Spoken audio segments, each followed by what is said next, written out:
ಮಹಾಮುನಿಗೆ ನಮಸ್ಕರಿಸಿ ದೀರ್ಘಾಯುಷ್ಮಾನ್ ಭವ. ಸ್ವಾಮಿ ಈ ಪೀಠದಲ್ಲಿ ಕುಳಿತುಕೊಳ್ಳಿ. ಆಗಬಹುದು. ನಕ್ಷತ್ರಿಕ ಮಹಾಮುನಿಗಳಿಗೆ ನಮಸ್ಕರಿಸಿ.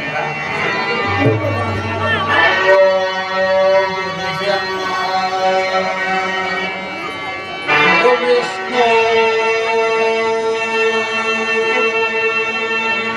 ಗುರುದೇವ ಮಹೇಶ್ವರ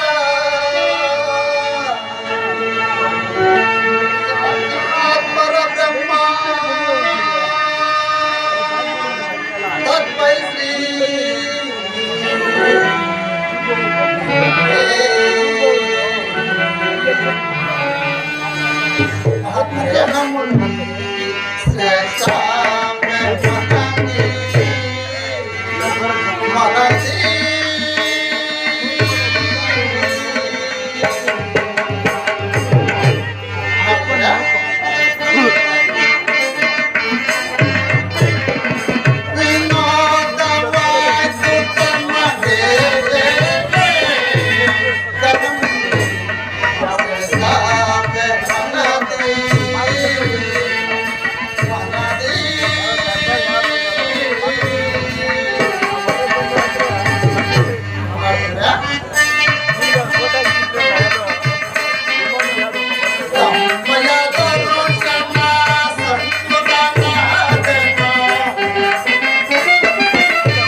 ತಾವು ಅಪೂರ್ವವಾಗಿ ನನ್ನ ರಾಜ ಮಂದಿರಕ್ಕೆ ಬಂದಿರುವುದರಿಂದ ನಾನು ನನ್ನ ರಾಜ್ಯವು ಪವಿತ್ರವಾಯಿತು, ಸೂರ್ಯ ವಂಶವು ಪವಿತ್ರವಾಯಿತು. ಬಂದ ಸಮಾಚಾರವನ್ನು ತಿಳಿಸಬೇಕೆಂದು ತಮ್ಮಲ್ಲಿ ಬೇಡಿಕೊಳ್ಳುವೆನು ಸ್ವಾಮಿ. ಹರಿಶ್ಚಂದ್ರ,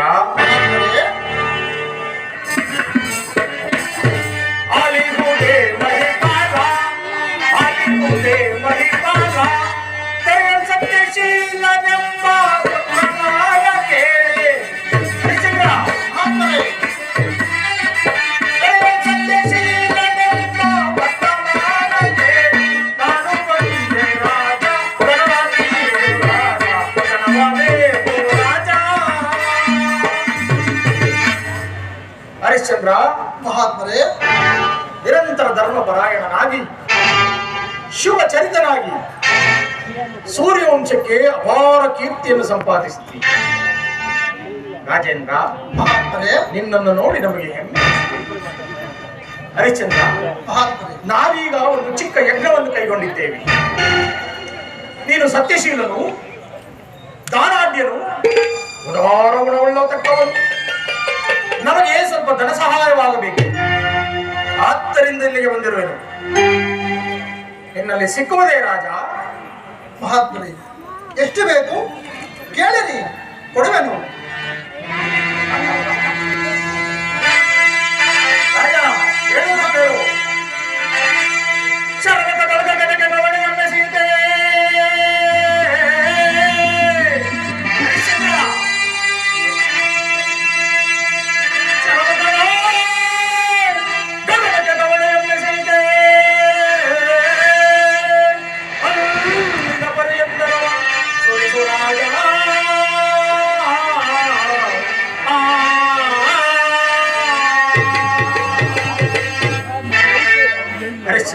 ಮಹಾತ್ಮರೇ, ಮಹೋನ್ನತವಾದ ಮಾತಂಗದ ಮೇಲೆ ಮಹಾದೀರ್ಘಕಾಯನು, ಮಹಾಬಲವಂತನಾದ ಮನುಷ್ಯನೊಬ್ಬನು ನಿಂತು ಒಂದು ಕವಣೆಯಿಂದ ಆಕಾಶಕ್ಕೆ ಒಂದು ಕಲ್ಲನ್ನು ಬಲವಾಗಿ ಎಸೆದರೆ ಅದು ಎಷ್ಟು ಎತ್ತರಕ್ಕೆ ಹೋಗುತ್ತದೋ ಅಷ್ಟು ಎತ್ತರದ ಸುವರ್ಣ ರಾಶಿ ಬೇಕಾಗುವುದು. ನಿನ್ನಲ್ಲಿ ಸಿಕ್ಕುವುದೇ ರಾಜ? ಮಹಾತ್ಮರೇ, ಹಾಗೆ ಆಗಲಿ, ಕೊಡುವೆನು. ಮಂತ್ರಿ ಮಹಾಪ್ರಭು, ಈ ಪೂಜ್ಯರಿಗೆ ಒಂದು ಆನೆಯ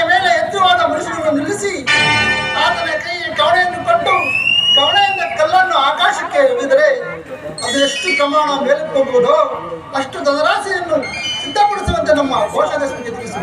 ಅದು ಅಲ್ಲದೆ ಪಟ್ಟದ ಆನೆ ಮೇಲೆ ಮಹಾಮುನಿಗಳ ಆಶ್ರಮಕ್ಕೆ ಕಳಿಸಿಬಿಡು.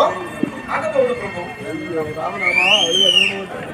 ಮಹಾಪ್ರಭು, ನಮ್ಮ ಅಪ್ಪಣೆಯಂತೆ ಧನರಾಶಿಯು ಸಿದ್ಧವಾಗಿರುವುದು.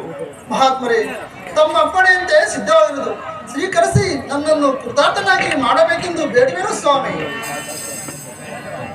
ನಕ್ಷತ್ರಿಕ ಗುರುಗಳೇ, ಈ ನಕ್ಷತ್ರಿಕ ಬಾರೋ ಇಲ್ಲಿ. ನೋಡಿದೇನು ಈ ಧನರಾಶಿಯನ್ನ? ಕೇಳಿದಷ್ಟು ಧನವನ್ನು ಕೊಟ್ಟೇ ಬಿಟ್ಟು ನಾನು. ಗುರುಗಳೇ, ಯಾಕೋ ಆಗ್ತಾ ಇದೆ. ಇಷ್ಟು ಧನರಾಶಿಯನ್ನು ಎತ್ಕೊಂಡು ಹೋಗುದಂಗೆ ಅಂತ ಚಿಂತೆ ಮಾಡ್ತಾ ಇದ್ದೀರಾ? ಅಧಿಕ ಪ್ರಸಂಗಿ ಹರಿಶ್ಚಂದ್ರ, ಮಹಾತ್ಮರೇ, ನಿನ್ನ ದಾನಶೀಲತೆಗೆ ಮೆಚ್ಚಿದೆನು. ಆದರೆ ಒಂದು ವಿಚಾರವನ್ನು ಹೇಳುತ್ತೇನೆ, ಕೇಳುವೆಯಾ? ಹೇಳುವರಾಗಿ ಹೇಳುವೆನು ಸ್ವಾಮಿ. ನಾವಿರುವುದು ಘೋರಾರಣ್ಯ ಮಧ್ಯದೋ ಹರಿಶ್ಚಂದ್ರ. ಮಹಾತ್ಮರೇ, ನಾವಿರುವುದು ಘೋರಾರಣ್ಯ ಮಧ್ಯದೋ ಈ ಧನರಾಶಿಯ ನಾನೆಲ್ಲಿ ಆರ್ಭಟಿಸಲಿ ರಾಜ?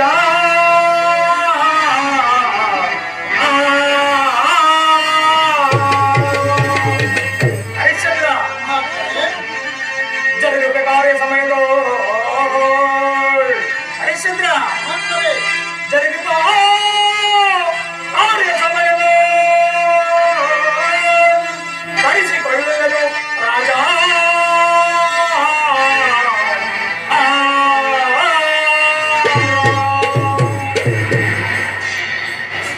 ಹರಿಶ್ಚಂದ್ರ, ಮಹಾತ್ಮರೇ, ಈ ಧನವನ್ನು ಈಗಲೇ ಕಳುಹಿಸುವ ಅವಶ್ಯಕತೆ ಇಲ್ಲ.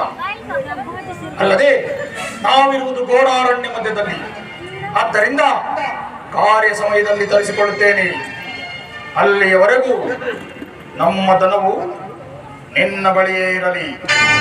ಇದು ನಿನ್ನ ಕೋಶದಲ್ಲಿರುವ ನಮ್ಮ ಧನರಾಶಿಗೆ ಮುದ್ರಿಕೆಯನ್ನು ಹಾಕಿರುತ್ತೇನೆ. ನೀನು ಮುಟ್ಟಕೂಡದು, ತಿಳಿಯಿತೆ? ತಮ್ಮ ಅಪ್ಪಣೆಯಂತೆ ಮುಟ್ಟುವುದಿಲ್ಲ ಸ್ವಾಮಿ. ನಾನಿನ್ನು ಬರ್ತೇನೆ.